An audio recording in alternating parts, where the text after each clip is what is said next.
sa isang linggo. Lamang pa yung absent nyo kasi sa trabaho, sa pasok nyo sa trabaho. Mahirap yun mga kabs kasi mabait na nga yung mga tao dito, kaso pagka ganun nga naman, syempre iba na yung usapan, binabayaran kayo sa trabaho tapos sa absent nyo pa na walang dahilan, tapos pagbalik nyo hindi nyo naman bibigay ng medical certificate kagaya nga 3, 2, 1 loading complete.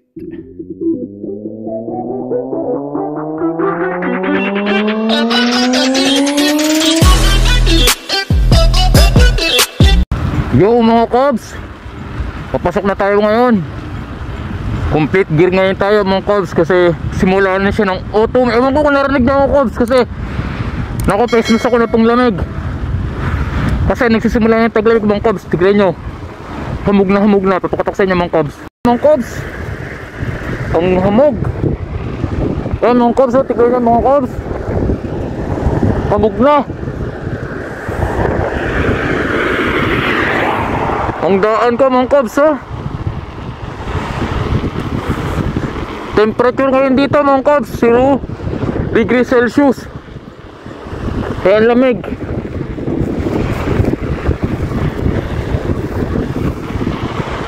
Tingnan nyo mga kabs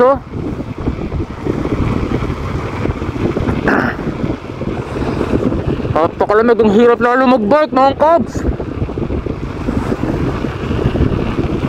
kasi malamig.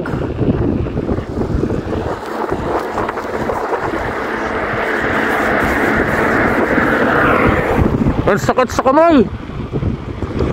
Naka-gloves ako mga kabs kailangan mag-gloves si tito kasi maniniksik sa daliri.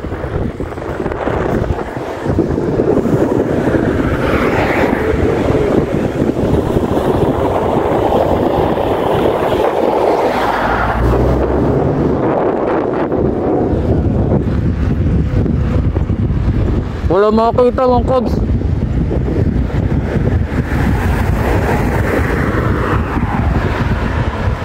Zero degree halos sa sobrang kapal ng hamog. Magyan na makakita mga sasakyan.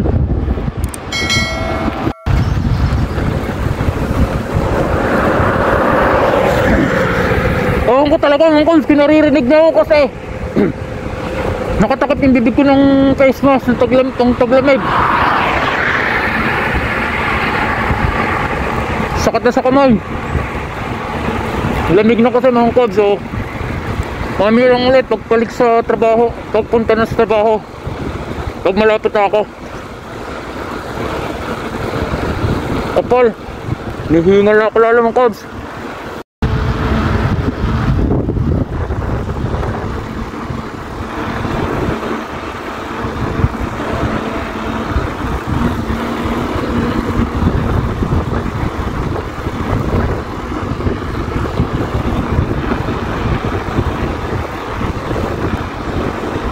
Kapal talaga ng hamog mga kabs.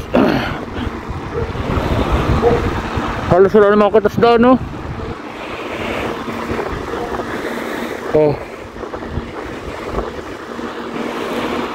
baba na ng ulap.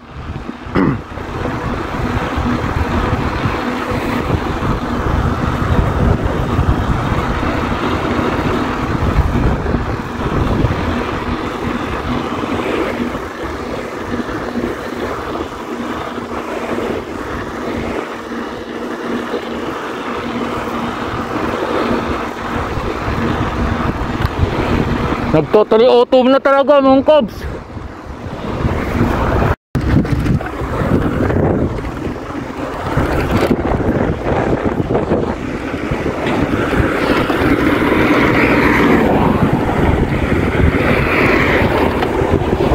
Lamig sobra mga kabs. Yung suot kong gloves saka jacket nagyayelo. Nagpo-frozen, nagkakaroon ng konting kristal. Basta nga sobrang lamig. Sobrang lamig ng panahon nga, palabasa autumn na, magtataglamig na. November magsimula na mag-snow. Ang hirap mga kabs. Walang hirap pag-bike. Makikita nyo ang kamay ko. Nagpo-frozen na yung gloves ko, oh. Kaya na, ang kulay puti-puti na yung mga cubs. Nagsimula na siya mag-frozen. Hindi na ako makabitaw ng manibela mga cubs. Kasi nasa highway tayo, mahirap na. Baka masagasaan tayo. Kaya kahit isang command video tayo, mapakita ko lang sa inyo ito. Oh, lamig na nakakapagod.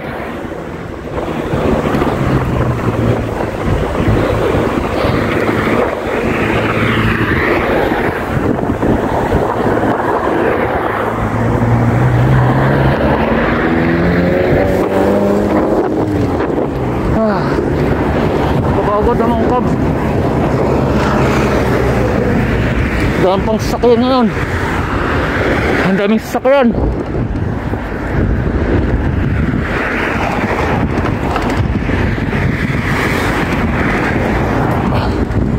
Mga cubs, malapit na ulit tayo. Malapit tayo sa trabaho natin. Trabaho ko. Dadaanan ko ulit yung company na malaki ng pinapangarap ko. Ito. Ayan mga cubs. Yung Rossmann. Laka lang talaga ng company na yan. Warehouse siya. Sarap magtrabaho rin dyan talaga.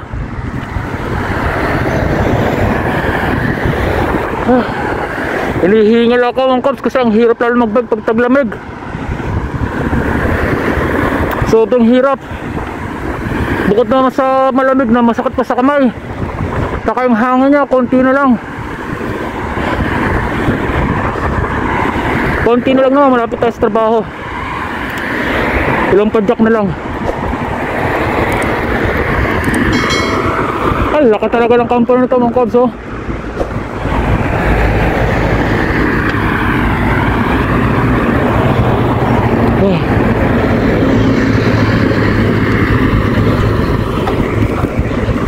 Tuluan yung mga nagmamay sa ulo ko na nagpo-frozen.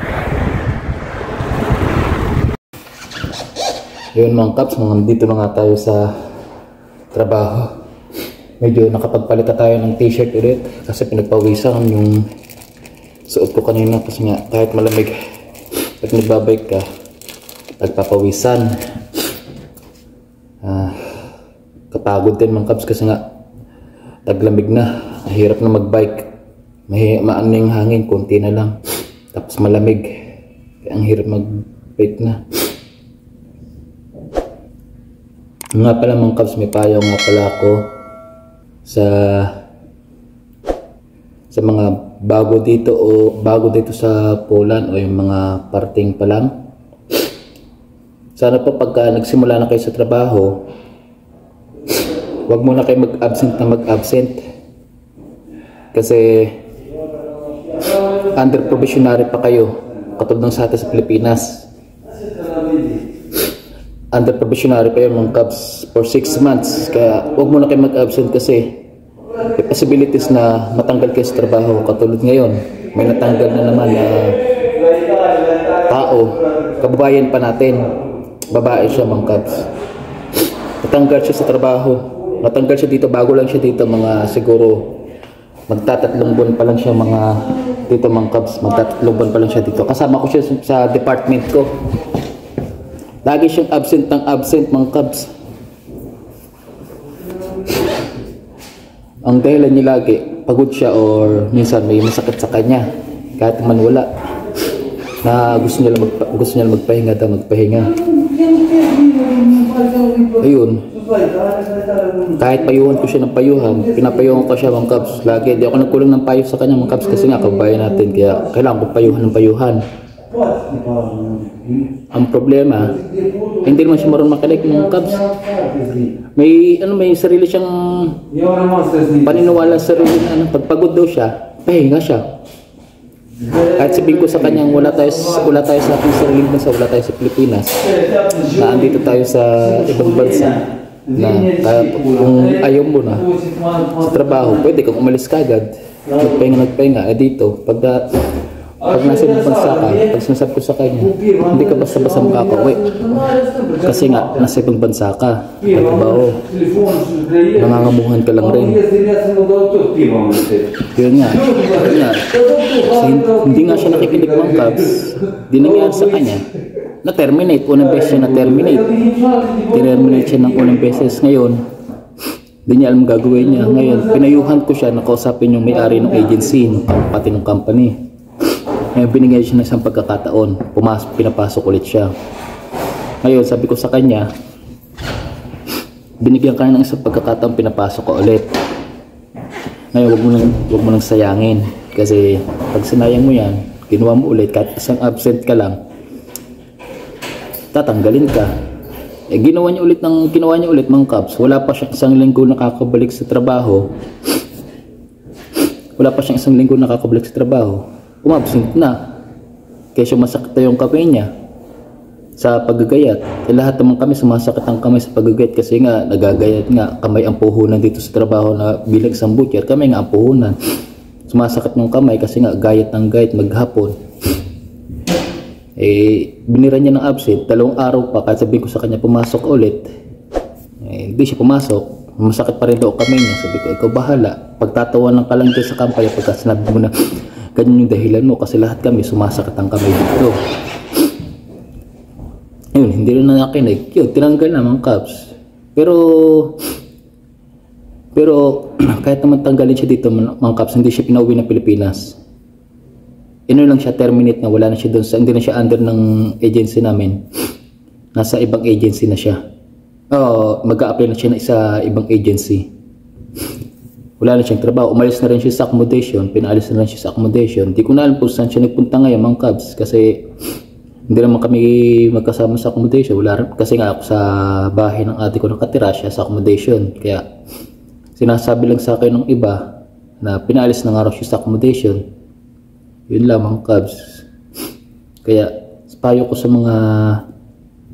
mga baguhan o yung mga papunta pa lang dito sa Poland, pagbutihin niyo po yung pagtrabaho hanggat hindi pa tapos yung professional nyo.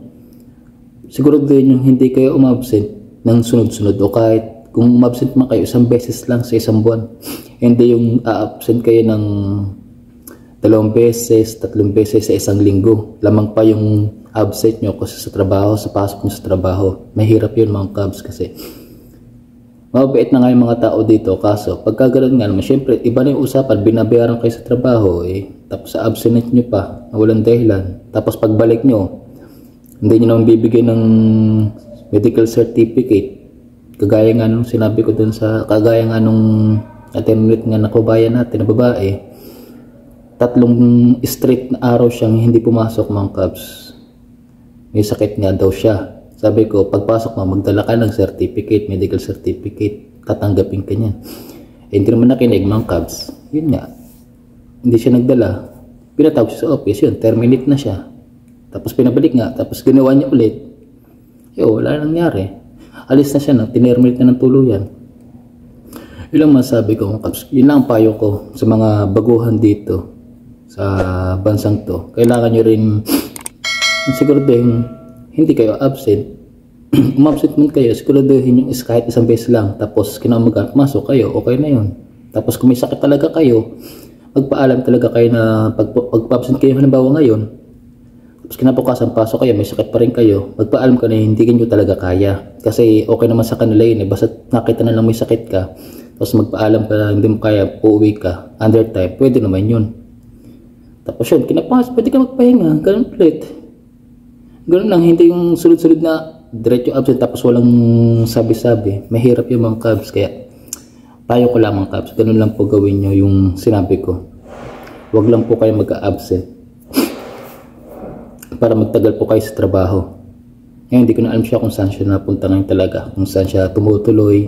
Pero may tita naman daw siya dito, baka daw siya doon tumuloy na tumira muna. Tapos mag-aap na lang ng ibang trabaho o agency para makapasok sa trabaho, sa bagong trabaho. Siya mga kabs, dito na lang muna ulit ang video natin. Salamat nga pala ulit sa mga sumusuporta at patuloy na nanonood sa video ko, sa mga payo ko, at sa mga ilang mga tips na sinasabi ko. Maraming salamat. Sana patuloy niyo ako suportahan, and sa mga new subscribers, salamat din. Naway maging okay kayong lahat, at God bless sa inyong lahat. Huwag niyo rin po sana kalimutan mag-iwan ng like and share. Tapos pindutin niyo rin po ang subscribe button tsaka notification bell para lagi kayong updated sa aming video. Maraming salamat mga Cubs. Ingat!